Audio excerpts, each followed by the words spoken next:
नमो नमः छात्राः।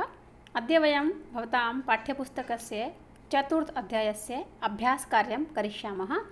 आपकी षष्ठी कक्षा की पाठ्यपुस्तक का जो चतुर्थ पाठ है जिसका नाम है विद्यालयः, इसके हम आज अभ्यास कार्य को करेंगे, अर्थात प्रश्नोत्तरों को हम आज देखेंगे। तो आइए बढ़ते हैं इसके अभ्यास कार्य की ओर। प्रथम प्रश्न जो है वो है उच्चारणम कुरुत। इसमें हमें ये जो नीचे शब्द दिए गए हैं इनका उच्चारण करना है। अहम, आवाम, वयम, माम, आवाम, अस्मान्, मम, आवयोः, अस्माकं, त्वं, युवां, यूयं, त्वां, युवां, युष्मान्, तव, युवयोः, युष्माकं। ये हमने इसका उच्चारण किया। आप भी इसका अभ्यास अवश्य करें। द्वितीय प्रश्न वर्तते निर्देशानुसारं परिवर्तनं कुरुत। अर्थात ये जो कोष्टक के अंतर्गत जो निर्देश दिए गए हैं इनके अनुसार हमें इन दिए गए वाक्यों में परिवर्तन करना है। प्रथम वाक्य है अहम नृत्यामि और इसका परिवर्तन करना है हमें बहुवचन, यानी बहुवचन में हमें इस पूरे वाक्य को बदलना है। तो अहम का बहुवचन वयम और नृत्यामि का नृत्यामः, अर्थात वयम नृत्यामः। द्वितीय वाक्यम वर्तते त्वं पठसि, अर्थात तुम पढ़ते हो। इसको हमें बहुवचन में बदलना है। तो तुम पढ़ते हो का बहुवचन होगा कि तुम सब पढ़ते हो, अर्थात यूयं पठथ। तृतीय वाक्य है युवां क्रीडथः। इसका अर्थ है तुम दोनों खेलते हो। इसका हमें एक वचन में परिवर्तन करना है जो होगा त्वं क्रीडसि, अर्थात तुम खेलते हो। ये इसका एक वचन है। और चतुर्थ वाक्य है इसका आवाम गच्छावः, अर्थात हम दोनों जाते हैं। और इसका हमें बहुवचन बनाना है जो होगा हम सब जाते हैं, अर्थात वयं गच्छामः। पांचवा वाक्य है अस्माकं पुस्तकानि, हम सभी की पुस्तकें। तो इसका जो एक वचन होगा वह होगा मम पुस्तकम, अर्थात मेरी पुस्तक। और इसका अंतिम वाक्य है तव गृहम, अर्थात तुम्हारा घर। यह एक वचन में है और हमें बनाना है इसका द्विवचन जो होगा युवयोः गृहे, अर्थात तुम दोनों के घर। इस प्रकार ये जो वचन परिवर्तन का प्रश्न था हमने किया है। और तृतीय प्रश्न है कोष्टकात् उचितं पदं चित्वा रिक्त स्थानानि पूरयत। यानी ये जो कोष्टकों में दो दो पद दिए गए हैं इनमें से अर्थ के अनुसार किसी एक का चयन करके हमें रिक्त स्थानों को भरा है। प्रथम है पठामि, यह उत्तम पुरुष का एक वचन है, अतः इसमें आएगा अहम पठामि, अर्थात मैं पढ़ता हूँ या मैं पढ़ती हूँ। उसके पश्चात ये जो गच्छतः है ये है मध्यम पुरुष का द्विवचन, तो इसके लिए आएगा युवाम, यानी तुम दोनों जाते हो। इसके उपरांत एतत् डैश पुस्तकम ये था, तो इसमें यह पुस्तक है। माम जो है यह है मुझको और मम का मतलब होता है मेरी, तो यह मेरी पुस्तक है, एतत् मम पुस्तकम। इसके उपरांत रिक्त स्थान के बाद था क्रीडनकानि। क्रीडनकानि का अर्थ होता है खिलौने, तो इसमें है षष्ठी विभक्ति का रूप युष्माकम, अर्थात तुम्हारे, तुम सबके ये खिलौने हैं। यदि हम इसमें ये नहीं भरते हैं तो युष्मान, इसका अर्थ होता है तुमको या आप सभी को, तो यह इसके लिए उपयुक्त नहीं है। इसके उपरांत है छात्रे स्वः। छात्रे जो है ये द्विवचन का रूप है, इसीलिए यहाँ पर आएगा आवाम, क्योंकि वयम जो है वो बहुवचन का रूप है। एषा फिर लेखनी था, तो एषा तव लेखनी, यह तुम्हारी लेखनी है या यह तुम्हारी कलम है। और त्वाम का अर्थ होता है तुमको, इसलिए यहाँ पर आएगा तव। अगले प्रश्न की ओर बढ़ते हैं। चतुर्थ प्रश्न है क्रियापदई वाक्यानि पूरयत। जो क्रियापद हमें ऊपर दिए गए हैं इनसे हमें नीचे दिए गए वाक्यों की पूर्ति करनी है। तो त्वम के बाद आएगा पठसि। ये जो क्रियापद हैं ये कर्ता के अनुसार होते हैं। तो त्वम जो है ये मध्यम पुरुष का कर्ता है, मध्यम पुरुष एक वचन। मध्यम पुरुष एक वचन का एक ही इसमें क्रियापद दिया गया है, वह है पठसि, तो आएगा त्वम पठसि, अर्थात तुम पढ़ते हो। इसके उपरांत आवाम यानी हम दोनों, इसके साथ आएगा गच्छावः, क्योंकि यहाँ जो उत्तम पुरुष का द्विवचन है उसका एक ही क्रियापद है गच्छावः, अर्थात हम दोनों जाते हैं। यूयम पश्यथ, यूयम जो है ये मध्यम पुरुष का बहुवचन है, अर्थात तुम सब पश्यथ यानी देखते हो, यह भी इसके अनुसार आया है। और अहम ये उत्तम पुरुष एकवचन है, तो इसकी क्रिया भी उत्तम पुरुष एकवचन है, लिखामी। अहम लिखामी अर्थात मैं लिखती हूँ या मैं लिखता हूँ। युवाम क्रीडथ, इसमें मध्यम पुरुष का द्विवचन है, तुम दोनों खेलते हो।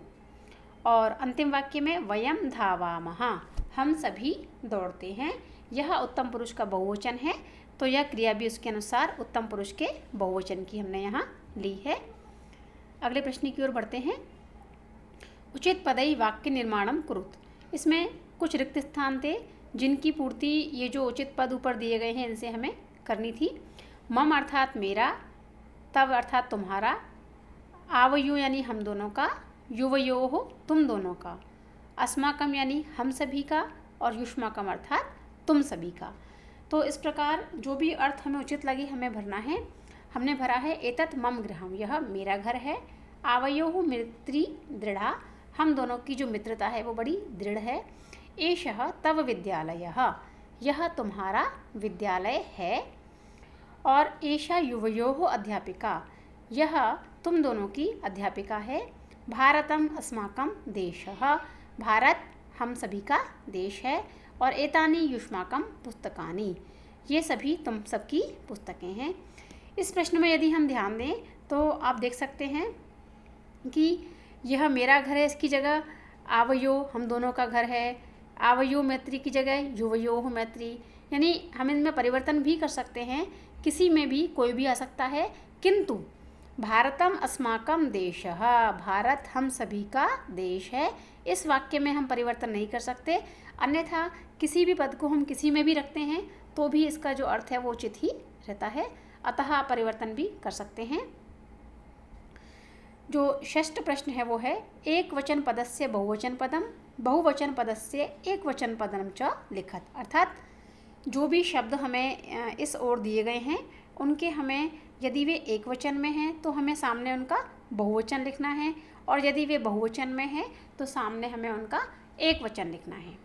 तो आइए देखते हैं। सह अर्थात वह, यह एक वचन में था तो इसका बहुवचन हमने लिखा है ते, अर्थात वे सब। ताह ये स्त्रीलिंग का बहुवचन है, यानी वे सभी महिलाएं या स्त्रीलिंग, और इसका उत्तर जो है वो सा अर्थात वह अकेली, एक वचन। इसके उपरांत एताह, एताह का मतलब होता है ये सब, इसका जो एक वचन होगा वह होगा एषा अर्थात यह भी स्त्रीलिंग का रूप है, बहुवचन का हमने एक वचन किया है।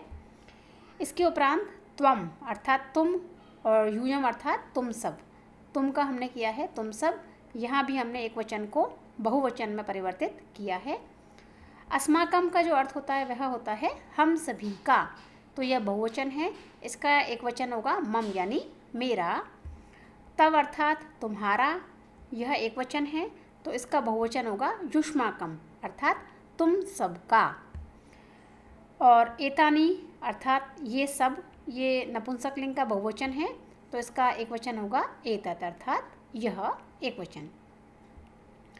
सप्तम प्रश्न का जो क भाग है वह कहता है वार्तालापे रिक्त स्थानानि पूरयत, अर्थात यहाँ एक वार्तालाप दिया गया है और इस वार्तालाप में, इस संवाद में जो कुछ रिक्त स्थान हैं वो हमें भरने थे, तो हमने इन्हें यहाँ भरा है। प्रियंवदा और शकुंतला, ये जो दो सखियाँ हैं इनकी परस्पर वार्ता यहाँ दी गई है। प्रियंवदा कहती है शकुंतले त्वम किम करोषि, तुम क्या कर रही हो। इसमें हमने त्वम भरा है क्योंकि इसमें तुम ही आएगा कि तुम क्या कर रही हो क्रिया के अनुसार। शकुंतला का उत्तर है प्रियंवदे अहम नृत्यामि, इसमें हमने भरा है अहम क्योंकि नृत्यामि के साथ वही करता आएगा। और फिर अगला वाक्य है त्वम किम करोषि, अर्थात तुम क्या कर रही हो। फिर प्रियंवदा कहती है शकुंतले अहम गायामि, शकुंतला मैं तो गा रही हूँ। इसमें गायामि के अनुसार क्रिया क्या आएगी, अहम। और अगला वाक्य इसी का किम त्वम ना गायसी, क्या तुम नहीं गा रही हो। इसमें भी गायसी को देख करके हमने जो करता है वो भरा है त्वम। अगला वाक्य शकुंतला का कि प्रियंवदे अहम ना गायामि, कि प्रियंवदा मैं नहीं गा रही हूँ, यह भी क्रिया के अनुसार करता है। और अहम तु नृत्यामि, मैं तो नृत्य कर रही हूँ। प्रियंवदा कहती है शकुंतले किम तव माता अपि नृत्यति, क्या तुम्हारी जो माता है वो भी नृत्य करती है? तो शकुंतला का उत्तर है आम, अर्थात हाँ, मम माता अपि नृत्यति, मेरी माता भी नृत्य करती है। तो हमने यहाँ देखा कि ये जो मध्यम पुरुष का एक वचन है उसका करता है त्वम, और उत्तम पुरुष का जो एक वचन है उसका करता है अहम। यह मुख्यतः यहाँ पर दिया गया है, तो इसके अनुसार ही हमने रिक्त स्थानों को भरा है। अंतिम प्रश्न की ओर चलते हैं। सप्तम प्रश्न के ख भाग में उपयुक्तेन अर्थेन सह योजयत, हमें जो शब्द दिए गए हैं इनको इनके उचित हिंदी अर्थ के साथ जोड़ना था। तो सा का अर्थ होता है वह, स्त्रीलिंग। तानी का अर्थ है वे सभी, नपुंसकलिंग। अस्माकम यानी हमारा या हम सब का। यूयम का अर्थ होता है तुम सब। आवाम का अर्थ है हम दोनों। मम का अर्थ है मेरा। युवयोः का अर्थ है तुम दोनों का। और तव का अर्थ है तुम्हारा। इस प्रकार हमने इनके हिंदी अर्थ के साथ इन्हें जोड़ा है। इसी के साथ हमारा ये जो पाठ है इसका अभ्यास कार्य यहीं पर समाप्त होता है। आशा है आप अच्छी से समझ के इसे करेंगे। धन्यवाद।